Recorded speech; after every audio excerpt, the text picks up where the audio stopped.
membantu ya. Oke, saya persilahkan kepada Bapak Ibu Budi untuk menyampaikan kebenaran firman Tuhan pagi hari ini. Shalom semuanya, selamat pagi. Shalom, Terima pagi kasih untuk Pak. waktunya. Selamat pagi Bu. Terima kasih Bu Susiani. Kita hari ini melanjutkan topik tentang mendidik dari masa ke masa. Eh, sudah 2 minggu, 2 kali berturut-turut kita bicara dari masa kita anak-anak masih kecil sampai masa remaja. Nah, hari ini kita mau bicara tentang mendidik anak-anak kita yang sudah dewasa. Tapi kita mau belajar dulu dari firman Tuhan yang mungkin kita semua sudah tahu satu tokoh, yaitu namanya Simpson. Jadi Simpson dari masa ke masa, next slide. Ada beberapa hal yang kita bisa pelajari daripada kehidupan Simpson.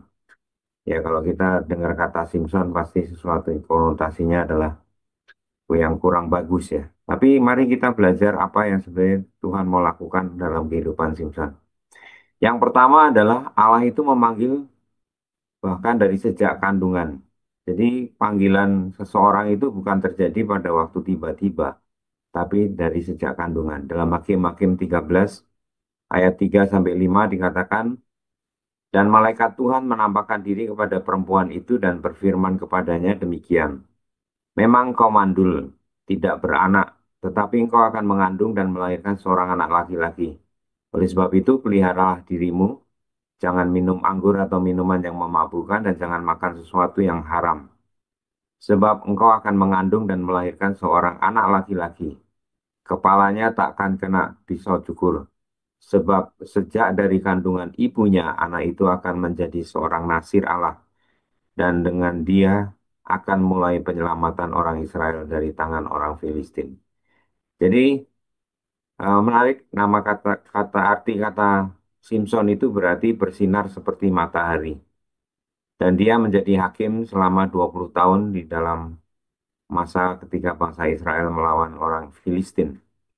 Tapi yang menarik di sini adalah bahwa dari sejak lahir, bahkan dia lahir daripada seorang yang mandul awalnya. Tapi diberkati Tuhan dan kemudian dia melahirkan seorang anak laki-laki. Bahkan dari sejak kandungan itu dia disebut sebagai seorang nasir Allah. Orang yang dikhususkan oleh Tuhan untuk mulai penyelamatan orang Israel. Jadi sangat luar biasa kehidupan Simpson itu dipersiapkan oleh Tuhan dengan luar biasa. Pada waktu dia masih kecil, Simpson itu tumbuh besar diberkati Tuhan dan roh Tuhan bekerja mulai di dalam kehidupan dia. Hakim-Hakim 13 ayat 24 sampai 25. Lalu perempuan itu melahirkan seorang anak laki-laki dan memberi nama Simpson kepadanya. Anak itu menjadi besar dan Tuhan memberkati dia. Mulailah hatinya digerakkan oleh roh Tuhan di Mahane dan yang terletak di antara Zora dan Esitaol. Jadi pada waktu dia masih kecil, ternyata Tuhan memakai kehidupan orang tuanya, yaitu Manoah dan istrinya ini, sehingga Simpson bisa tumbuh besar diberkati Tuhan dan roh Tuhan mulai bekerja. Namun, apa yang akan kita lihat adalah pada waktu dia masuk masa-masa remaja dan akhirnya nanti masuk menjadi dewasa. Next slide. Dicatat di dalam Alkitab bahwa orang tuanya ternyata tidak tegas memberikan arah daripada kehidupannya. Hakim-Hakim 14 ayat 3 dikatakan, tetapi ayah dan ibunya berkata kepadanya, tidak adakah anak-anak perempuan sanak saudaramu atau di antara seluruh bangsa kita seorang perempuan, sehingga engkau pergi mengambil istri dari orang Filistin, orang yang tidak bersunat itu. Tapi jawab Simpson kepada ayahnya, ambillah dia bagiku, sebab dia kusukai. Nah, kita melihat pada masa-masa remajanya dia, waktu dia mulai membangun satu keluarga, ada satu dosa, yaitu dia lebih membiarkan matanya untuk berdosa dan akhirnya dia mengambil bagi dia seorang perempuan yang bukan dalam rancangan Tuhan, yaitu kepada mengambil orang Filistin menjadi istrinya yang dimana mereka adalah orang-orang yang tidak bersunat. Dan di sini kita menjadi satu gambaran bahwa Ketika orang tuanya tidak tegas, dia kompromi. Akhirnya ini menjadi titik awal di mana eh, karakter Simpson yang tidak bisa mengendalikan diri dan emosinya itu kemudian tidak bisa dikontrol dengan baik. Jadi kerjanya cuma cari wanita dan kemudian bahkan dikatakan dia itu selalu ada di kebun anggur dan ngantuk dan tidur. Jadi sudah bisa bayangkan dia punya rencana besar untuk dipakai Tuhan tetapi dia tidak fokus ya. Dia dipilih Tuhan tapi hidupnya tidak fokus. Dia memiliki gifted, dia memiliki banyak talenta, tapi dia distracted, dia akhirnya tidak fokus. Nah, ini poin poin 4 ini penting ya. Dia tidak dididik mengendalikan hawa nafsu dan emosi. Di dalam Hakim-Hakim 16 ayat 16 ayat sampai 17, yaitu ketika dia digoda oleh Delila, lalu setelah perempuan itu berhari-hari merengek-rengek kepadanya dan terus mendesak-desak dia, dia tidak dapat menahan hati sehingga dia mau mati rasanya. Maka diceritakannya lah kepadanya segala isi hatinya, katanya, kepalaku tidak pernah kena pisau cukur. Sebab sejak dari kandungan ibuku, aku ini seorang nasiralah. Jikalau kepalaku dicukur, maka kekuatanku akan lenyap daripadaku dan aku menjadi lemah dan sama seperti orang-orang lain. Jadi panggilan yang mulia itu dirusak oleh kesenangan yang sesaat. Jadi karena tidak dilatih untuk menguasai keinginannya, maka dia akhirnya jatuh di dalam dosa, jatuh dalam perbuatan. Dan di situ kekalahan mulai terjadi. Yang next slide. Tetapi luar biasanya adalah Allah itu tetap setia dan memulihkan kehidupan Simpson bahkan di akhir hidupnya. Di dalam Hakim-Hakim 16 ayat 28 sampai 30, dia minta kepada Tuhan, "Ya Tuhan Allah, ingatlah kiranya kepadaku dan buatlah aku kuat sekali ini saja ya Allah, supaya dengan satu pembalasan juga aku balaskan kedua mataku ini kepada orang Filistin." Dan di dalam highlight saya adalah berkatalah Simpson, biarlah kiranya aku mati bersama-sama orang Filistin ini. Lalu dia membungkuklah dia sekuat-kuatnya, maka rubuhlah rumah itu menimpa raja-raja kota itu dan seluruh orang banyak yang ada di dalamnya. Yang mati dibunuhnya pada waktu matinya itu lebih banyak daripada yang dibunuhnya pada waktu hidupnya. Luar biasa. Tuhan tetap menyertai meskipun dia pernah tidak setia. Tapi di akhir hidupnya dia bilang, ingatlah kiranya kepadaku dan buatlah aku kuat. Artinya di dalam momen-momen berat, Simpson yang hanya bisa mendengar karena matanya sudah buta, dia teringat akan Tuhan. Allah tetap memakai Simpson, tetapi hidupnya berakhir tragis.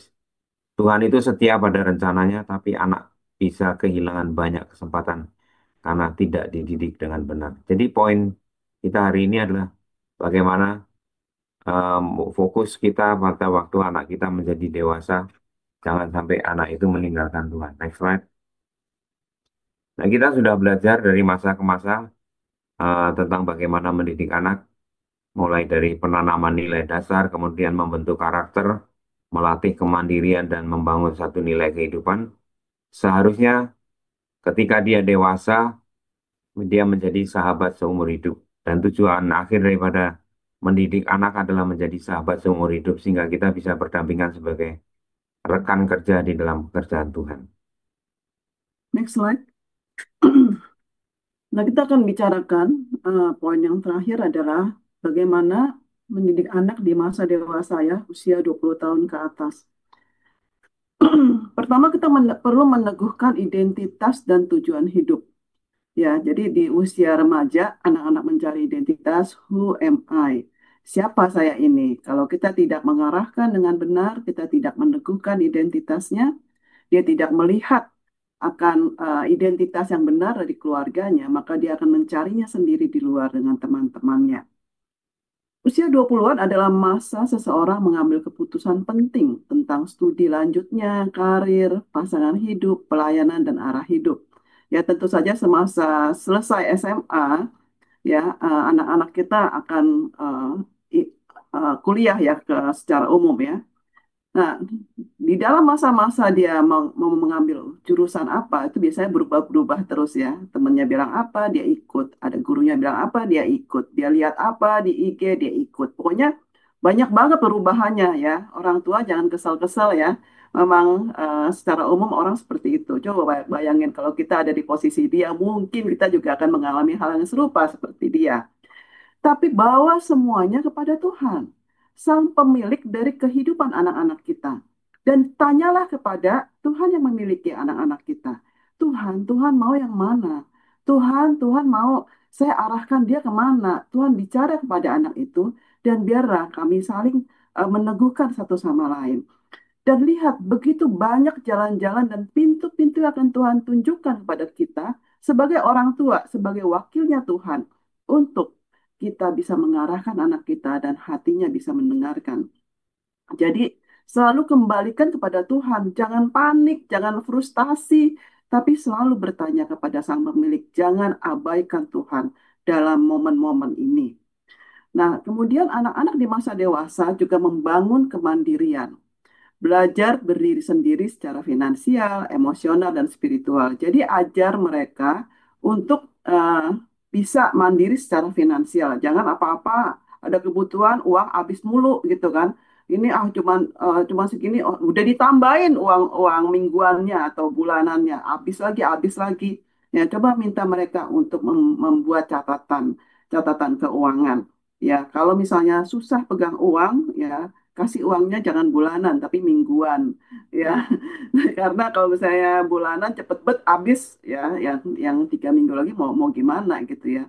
Nah, kita kita latih mereka ya. Kemudian eh, orang tua jangan selalu ngeributin soal uang ya.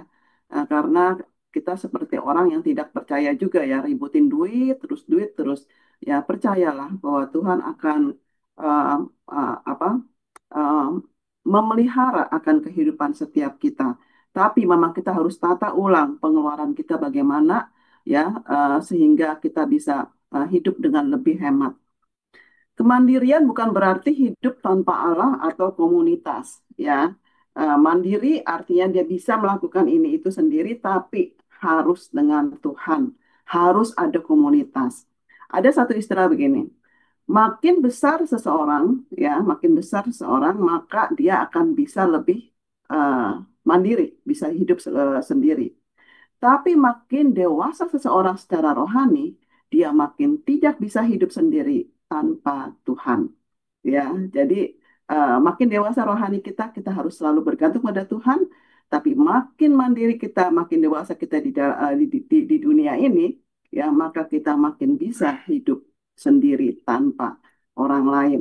Ya, maksudnya harus orang tua yang putusin. Kalau nggak ada keputusan dari orang tua, nggak berani jalan, ya tidak seperti itu. Mengembangkan relasi dewasa, ya, pasangan, komunitas, ya, ini masukin tahap memilih pasangan hidup, ya, dan membangun relasi dewasa yang sehat. Nah, di sini biasanya kalau sudah dewasa begini dia suka bawa ya kadang-kadang ya teman-temannya. Coba lihat ya di antara teman-teman lawan jenisnya mungkin ada salah satu yang dia bawa yang dia suka ya, tapi belum dibawa sendiri. Nah, orang tua kalau misalnya eh, biasanya anak-anak suka ngumpul di rumah ya, ya bawa teman-temannya. Kadang-kadang mereka bilang, mah apa nanti besok mau ada kumpul nih teman-teman gitu ya. Oh ya ya ya, cobalah untuk eh, host mereka. Jadi waktu mereka datang, kita jangan langsung pergi atau masuk kamar atau menghindar, tidak, tapi kita ketemu dengan mereka, tanya ini siapa, memang pasti lupa sih namanya semua gitu kan. Tanya siapa ini apa, cobalah untuk datang mengenali mereka. Kemudian tanya-tanya, kamu tinggal di mana apa. Jadi kita bisa membangun hubungan dengan teman-teman anak kita. Nah, kemudian foto bareng atau gimana. Nah, nanti setelah anak kita sempat nanti tanya, ini siapa? Ini kamu suka gak sama yang ini? Ya, kayaknya baik ya orangnya. Coba bangun hubungan dengan anak kita. Ya, sehingga anak-anak melihat bahwa, oh, orang tua saya tertarik ya dengan kehidupan saya dan komunitas saya. Dan disitulah kita bisa bangun hubungan. Nah, tapi kalau misalnya anak-anak pada pergi, ketemunya di luar, ya coba coba tanya-tanya ngapain aja. Kemudian kita pun harus update kehidupan kita kepada mereka. Jadi belajar membangun relasi yang didasarkan pada kasih, bukan hanya emosi atau nafsu. Ya, ini yang kita perlu ingatkan kepada anak-anak ketika mereka membangun hubungan dengan lawan jenis. Nah, kemudian apalagi eh, kalau kita tidak setuju dengan pasangan mereka, ya eh, kita lihat, oh kok termasuk jenis orang Filistin nih kok kayak begini misalnya ya. Kita harus tegas tuh gimana ya. Yang dimaksud tadi tegas sama Mas Bud ya, itu bukan artinya kita eh, bersih tegang gitu ya, bukan. Tapi kita harus lebih baik lagi kepada dia, sehingga kalau dia rasa nggak cocok atau Tuhan ingatkan dia, dia punya kekuatan untuk berkata tidak kepada temannya itu dan kembali kepada kita, kepada keluarga. Tapi kalau kita udah ribut aja, oh jadi apa? Nanti kalau misalnya emang sama dia, ingat gak firman Tuhan kayak begini, diajarin, diomelin, ya dinasehatin terus, pulang lagi besok lagi ditanyain, kamu ketemu lagi sama dia, udah dibilangin ya jangan ketemu segala macam. Dia jadi malas dan akhirnya makin dekat dengan orang tersebut. Jadi seharusnya kita membangun relasi yang lebih baik lagi kepada anak kita. Ya, lebih apa? Banyak lagi kasih dia makanan yang enak, lebih banyak lagi tanya-tanya kehidupan dia dengan baik, dengan nada yang merangkul dia, bukan malah tambah musuhin dia gitu ya. Jadi anak-anak kita akan memiliki hari yang sejuk ketika Tuhan datang kepada dia untuk berkata jangan ya, ya kamu nggak boleh sama dia gitu. Nah, dia akan punya kekuatan untuk balik kepada keluarganya, yaitu kepada kita. Kemudian apalagi ya bergumul dengan pekerjaan dan panggilan. Karir, studi lanjut atau pelayanan adalah area yang penting. Tujuannya agar menjawab panggilan dan memiliki pekerjaan yang bermakna. Ya, oke next slide. Nah di masa dewasa ini ya juga perlu adanya kematangan emosional dan tanggung jawab. Ya, anak-anak perlu belajar mengendalikan emosi ya, jangan kayak tadi ya, apa tidak bisa kontrol emosi, hawa nafsu, pokoknya semuanya harus ada. Ya, sekarang ini, tapi ajar mereka untuk mengendalikan emosi, menghadapi tekanan hidup serta mengelola konflik. Ya, dia sudah besar ya, sekarang sudah dewasa. Ketika aku kanak-kanak, ya ini secara rohani juga berlaku hal yang sama. Aku berkata-kata seperti kanak-kanak.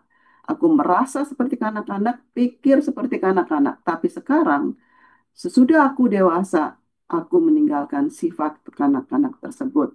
Nah, ajarkan mereka bagaimana menjadi seorang yang dewasa, ya, tidak emosional, tidak eh, panik, ya. Tapi kalau misalnya ada sesuatu, jangan rasanya kayak, aduh gimana nih, segala macam ya. Tapi tenang dulu, ya, bawa dulu ke dalam doa. Yuk kita doa bareng yuk, gitu ya.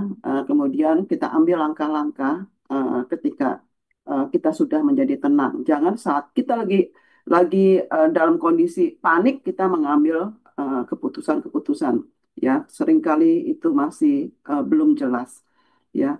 Nah, anak-anak perlu didengarkan ya. Kamu ada apa segala macam. Jangan kemudian langsung diomelin. Ya, emang kamu tuh dari dulu udah dibilangin, kamu nggak lihat ini tuh. Aduh, ya kasihan sekali anak-anak seperti itu ya. Tapi kita dengarkan bagaimana ya kalau dia nggak bisa cerita ya, Mama akan doakan kamu.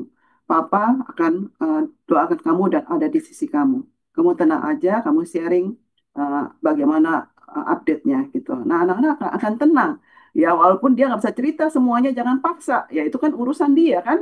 Dia sudah dewasa, dia akan bertanggung jawab.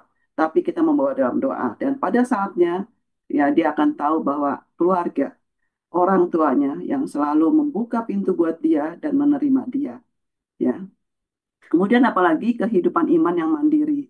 Jadi kita tidak lagi hanya memberikan warisan iman, ya, tapi biarlah anak-anak juga perlu mengalami iman secara pribadi. Ya, saya mau encourage ya teman-teman orang tua di sini, baik orang tua rohani maupun orang tua jasmani, ya sering-seringlah cerita bersaksi bagaimana kehadiran Tuhan dalam kehidupan kita. Ya, tidak mungkin setiap hari itu begitu-begitu aja, biasa-biasa aja. Ya, nggak ada apa-apalah gitu aja biasa aja ya cobalah peka ya pasti ada sesuatu yang kita bisa melihat tangan Tuhan di situ Ya, paling nggak paling sederhana aja nih ya. Kalau kita bangun, kita masih bisa ngulet, masih bisa bangun ya, itu sudah anugerah Tuhan. Ada banyak orang pagi-pagi kaki tangan udah pada kaku semua. Sakit semuanya tuh ada, tapi kalau kita masih bisa stretching, kita masih bisa bangun, ya, itu satu anugerah. Itu hal yang paling sederhana. Tapi dalam keseharian kita, ya dari pagi sampai malam pasti ada pertolongan tangan Tuhan kalau kita peka, ya. Nah, masa ini rawan meninggalkan iman kalau pondasinya nggak kuat, ya. Bergumul dengan nilai dunia, dengan firman Tuhan, kok dibanding-bandingin gimana ini tekanan dari luar, budaya gaya hidup hedonis, sekularisme, karir, relasi yang nggak sehat, itu semua tuh ada begitu banyak di sekitar anak kita. Ya, nah kita ajarkan untuk terus ya bagaimana kita mau memilih firman daripada budaya di dunia ini. Ya, next slide. Kita akan lihat bagaimana eh, anak-anak mengambil keputusan karena mereka sebagai seorang yang dewasa mereka harus ambil keputusan keputusan sendiri, nggak selalu nanya ini gimana. Terserahlah papa mau gimana saya ikut aja nggak nggak bisa begitu ya. Tapi mereka harus mengambil keputusan-keputusan sendiri sebagai seorang anak yang sudah dewasa walaupun masih muda, dan setiap keputusan ada konsekuensinya. Ya, apakah keputusan bisa salah? Tentu saja bisa. Kemudian konsekuensinya harus ditanggung dan dijalani. Sebagai orang dewasa, mereka harus berani repot. Ya, berani repot artinya bertanggung jawab. Jangan sampai sudah ambil keputusan, kemudian dia cari kambing hitam, kemudian bilang itu bukan gue, bukan saya, apa segala macam. Nggak bisa begitu. Ya, apa yang kamu bisa kerjakan untuk semua konsekuensinya, selesaikan itu, bereskan hubungan, kemudian ngomong sama orangnya ke sana ke sini, kamu analisa apa yang terjadi. Kalau kamu perlu untuk papa dengerin kamu, arahkan, bicarakan. Tapi kamu yang maju, ya, bukan papa lagi, bukan mama lagi. Ya, jadi jangan-jangan selalu jadi helikopter parents ya. Tahu ya helikopter parents kan ngikutin pelan-pelan dari atas, liatin dia gitu ya. Anaknya rasa aman. Ada anak-anak yang merasa aman kayak gitu, ya. Tapi juga ada anak-anak yang merasa begah ya. Ini apa sih diliatin terus, ditanyain terus, harus lapor, harus video call, harus apa. Ada anak-anak yang seperti itu. Ya, jadi kita sebagai orang tua ya harus ngerem ya. Kalau di bukunya Bu Charlotte yang pertama learning to stop. Ya, apa artinya? Bukannya kita nggak mau jadi orang tua lagi, tapi kita harus berhenti untuk menjadi orang tua yang apa ya, nasehatin, terus ngomong, terus kontrol dia habisnya, kita harus berhenti. Tapi kita belajar untuk apa? uh, Shifting ke arah sebagai teman, ya, sebagai teman. Orang tua membimbing atau mengontrol. Seharusnya orang tua sudah fungsinya sebagai mentor, ya, melatih, mementor dan membagi visi. Ya, Yesus tidak menyebut lagi murid-muridnya sebagai hamba, tapi sebagai sahabat. Bukan hanya berbagi pikiran dan pendapat, tapi mendengar, ya, banyak-banyak mendengar. Ya, mulut harus diresleting, ditutup. Ya, rasanya tuh ya, kita kita pernah ya ngalamin momen-momen ketika anak-anak mulai dewasa gitu ya, rasanya kayak mau mau nasihatin, mau kasih tahu gitu ya, tapi kita belajar untuk diam dan mendengar, ya, dan kemudian membangun hubungan heart to heart. Kalau nggak ditanya, jadi mesti gimana nih? Kita nggak ngomong, ya, kita cuma dengerin aja. Thank you for sharing, ya, luar biasa pikiran kamu gitu. Padahal banyak sekali kita, hah, kayak gitu pemikirannya ya, ya. Jadi banyak hal yang membuat kita kaget gitu ya. Nah, kemudian apalagi dibimbing melalui didikan dan pengalaman pelatihan. Ya, berubah dari telling menjadi coaching. Ya, coaching itu apa? Melatih dan memberi masukan dengan banyak bertanya. Ya, anak akan menemukan kesalahannya sendiri ya waktu ditanya, lalu memperbaiki kelemahan, ya, dan terus melatih keahliannya sehingga jadi pemenang. Coach ya, yaitu kita, dia orang tua, melihat talenta dan karunia-nya untuk memaksimalkan kemampuan, fokus pada kekuatannya. Nah, sebagai orang dewasa, ya, kalau dia mau bekerja, kita atau berkarir atau mau bikin usaha, startup dan sebagainya, bikin sama temennya lah apa, Coba ingatkan ada satu hal yang penting yaitu di mana kingdom work-nya, ya, di mana kerajaan Tuhan yang kalau kamu mau mau kerja atau mau bisnis ini. Ini bukan sesuatu yang abstrak ya. Nah, jadi seperti ini. Bagaimana menghadirkan Tuhan ya saat kamu mau terjun di dalam karir kamu ini? Ya, misalnya, kalau kamu kerja, ya, apakah ada amanat agung dalam kehidupan sehari-hari kamu di kantor gitu ya? Nah, eh, amanat agung ya itu bukannya mission trip ya atau kita pergi cuma beberapa hari atau beberapa minggu saja ke tempat lain kemudian selesai amanat agung, tapi lebih kepada kehidupan sehari-hari. Di mana amanat agungnya? Saya sendiri sebagai ibu rumah tangga, saya mengemban amanat agung sehari-hari juga dengan eh, asisten rumah tangga, dengan tetangga, ya, yang sehari-hari aja. Ya, bagaimana dengan anak-anak yang juga bekerja atau berbisnis, ketemu dengan supplier dan sebagainya. Ya, jadi perlu ada amanat agung yang kita emban. Nah, apa itu? Menjadikan murid untuk orang-orang sekitar kita. Ya, saya sendiri sebagai ibu rumah tangga, ya ada orang-orang yang staf rumah tangga yang saya muridkan juga, walaupun mereka bukan satu kepercayaan dengan saya, tapi mereka senang untuk mengalami kebaikan, diberikan arahan dan sebagainya, karena mereka anak-anak muda, wanita-wanita yang saya kira mereka juga haus untuk diarahkan dan dimuridkan. Ya, jadi kita perlu lihat poin-poin mana di mana kita bisa membawa kingdom work ya di dalam komunitas kita, di dalam kehidupan kita sehari-hari. Baik itu di kantor, di dalam usaha kita, di dalam rumah tangga juga, ya bukan hanya di dalam pelayanan kita di gereja. Ya, jadi segala sesuatu kita perlu melihat ya itu adalah hal yang spiritual. Orang melihat kita kemudian memuliakan Bapa yang di surga. Itu kita harus pegang itu dan terus mengingatkan kepada anak-anak kita. Ya. Nah, kemudian apalagi uh, your life is your ministry. Ya, membawa Allah, nama Allah dimanapun kita berada. Ya, di sini saya ada beberapa penekanan ya. Kalau anak-anak kita masih baru memulai karirnya atau usahanya gitu ya, kita perlu hargain usahanya. Ya, hargain usaha dia. Kadang-kadang sampai malam ya, dia kerja begitu berat gitu ya. Ya, kita jangan bilang tidur malam-malam, begadang terus. Ya ngapain sih gitu ya. Tapi hargai usahanya dan ingatkan dia, berikan makanan-makanan yang bergizi kepada dia supaya dia bisa lebih kuat fisiknya. Jadi lihat apa saja yang jadi pergumulannya. Kalau dia keluar lagi dari kerjaannya, masuk lagi, keluar lagi, coba kita tanya kenapa. Kadang-kadang mungkin ya dia merasa tidak adil, dia merasa sulit submit ya. Coba kita lihat, oh ada masalah-masalah kelemahan-kelemahan dari anak-anak kita sehingga dia tidak bisa terima kalau dibilangin sama bosnya. Dia nggak bisa terima kalau dia dapat kerja lebih banyak daripada teman-temannya yang lain. Nah, ini satu karakter-karakter yang kita perlu minta hikmat Tuhan bagaimana menyampaikan kepada anak-anak kita. Next slide.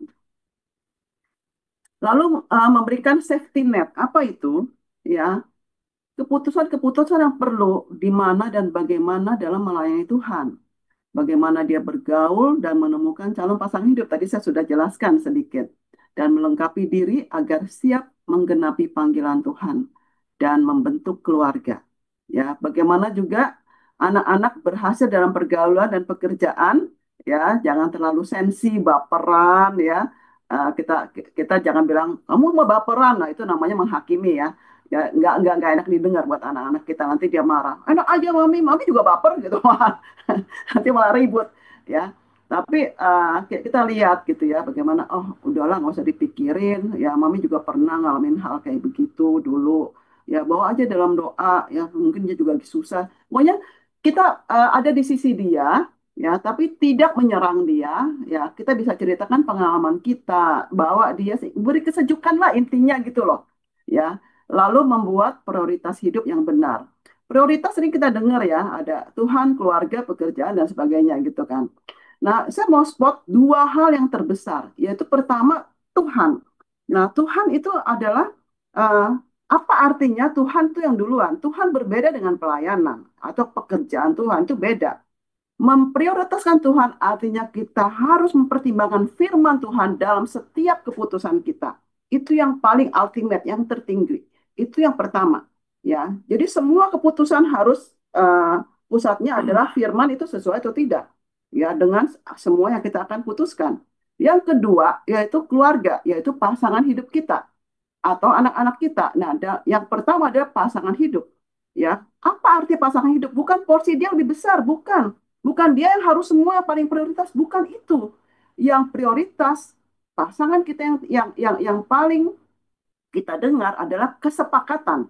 Artinya kalau kita sudah sepakat untuk dalam momen ini ya beberapa minggu ke depan atau berapa tahun ke depan ya saya akan fokus pada pekerjaan saya kata si suaminya ya dan istri bilang saya dukung Pak ya artinya kamu nggak prioritas prioritas justru karena dengan restu pasangannya maka kita mengerjakan pelayanan mengerjakan pekerjaan dan sebagainya ya jadi dua yang terbesar firman Tuhan menjadi patokan dari semua keputusan kita dan pasangan kita ya juga didukung oleh anak-anak ya menghasilkan keputusan-keputusan kita mau fokus kemana kemana kemana ya itu yang saya maksud prioritas seperti itu tapi kita jalan sendiri pelayanan kerjaan apa udahlah susah dia nggak usah diajak ngomong ya yang penting duitnya aja saya kirim itu nggak prioritas itu nggak benar seperti itu ya jadi prioritas hidup Tuhan dan keluarga inti kita, khususnya pasangan hidup kita, dan menghasilkan porsi-porsi di dalam pekerjaan, pelayanan, rekreasi, mau apapun itu, keluarga besar semuanya dengan pertimbangan firman Tuhan dan support dari pasangan kita. Percayalah kepada Tuhan dengan segenap hatimu, jangan bersandar kepada pengertianmu sendiri. Akuilah dia dalam segala lakumu, maka ia akan meluruskan jalanmu. Oke, kita lihat yang diskusinya. Apa tantangan saya dalam mendidik anak-anak kita yang sudah dewasa? Ya, dan apa yang perlu saya rubah dalam mendidik anak-anak yang sudah dewasa? Ya, nanti bisa didiskusikan dan saya kembalikan kepada uh, teman yang handle ini.